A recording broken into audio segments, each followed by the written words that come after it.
It's my feel-good breakfast show.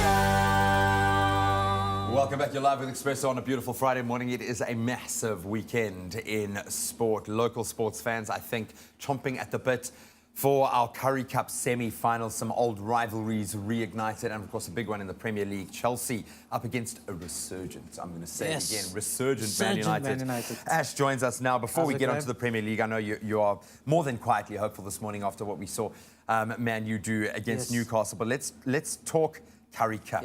Springboks back in the fold. The Sharks up against the Lions. This is one of the oldest, most heated rivalries. I mean, you think back to the 90s, the blood, literally sweat and tears. But a couple of big names coming back in. Warren Whiteley, Apiwe Janchi back in the fold there.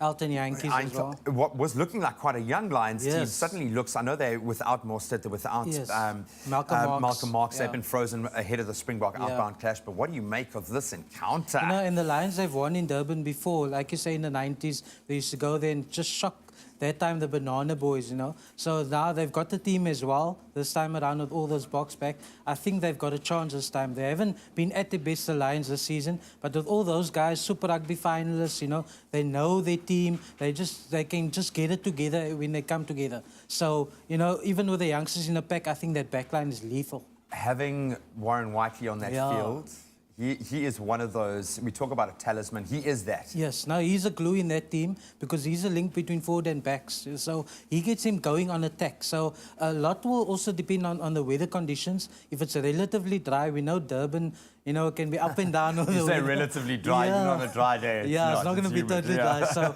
if they can play through the phases and go on attack with ball in hand, that will give the Lions a better chance. I think the Sharks have slightly the better pack.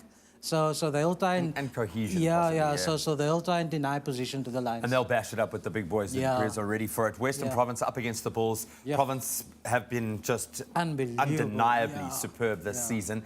There are some matchups in this team. Before you talk me through all of the Springboks coming back into the fold there, a Blitzbok makes his debut for the Bulls in a very high-pressure position. Is that to balance out the Damian Dalendi kind of battle there, the power in the midfield? And also his own Blitzbok teammate, Rowan Nel, at outside centre for Province. So that's a direct head-to-head matchup there. And Sage has been waiting for his chance at the Bulls, and now he gets it in the semi-final against his sort of home team. He's from Cape Town, a real Cape Town boy, UCT, and he's coming up against Province at Newlands, so huge game. And he's one of the most lovely guys that you can meet, so we wish him all the best of luck there. Wilco Low up against Trevor, and Yakane is now moving around. That is going to be insane. Yeah, because Province killed the Bulls scrum last week, just shoved them back like yes, like 6 penalties in a row, and eventually the guy got a yellow card.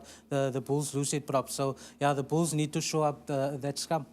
Okay, and that's when it's all going down. 2:30 Sharks, Lions at Kings Park, Western Province, and some Bok places to play for as well. The guys we've got a tour coming up, and we kick it off with England, so it's going to be massive. Speaking of England, let's go back to the Premier League. This is a vitally important one. I would say less for Man United. They're showing improvement. No one's expecting them to do well. Chelsea, top of the log, second on goal difference. I'm going to just ask you that question. Who do we need in defence for Man United to hold back this man? 7 goals in the Premier League, undoubtedly the informed player. Eden Hazard has been unbelievable, you know, top scorer at the moment.